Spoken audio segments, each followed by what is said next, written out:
そこはもうりんご飴、いちご飴か。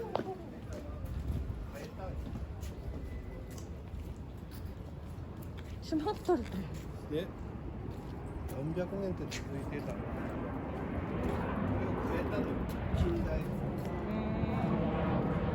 あ、先こっち来て。知らないで黒いカエル。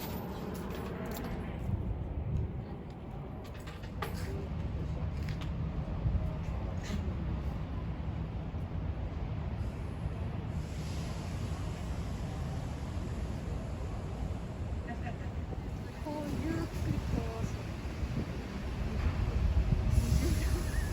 俺路線出て20秒ぐらいだって。もっと近く。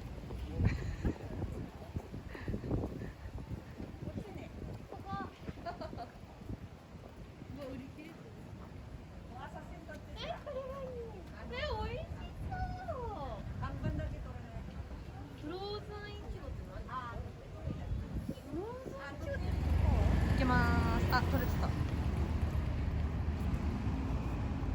美味しそう。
んでみたいあな。ったおかわりの。あの寿司なんかすごかったからね。あれよりあの時の方がすごかったね。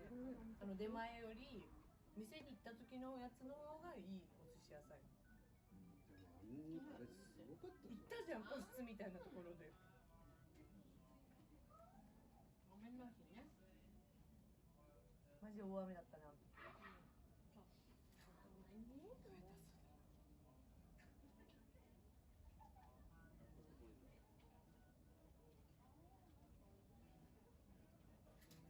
随分写真が溜まった。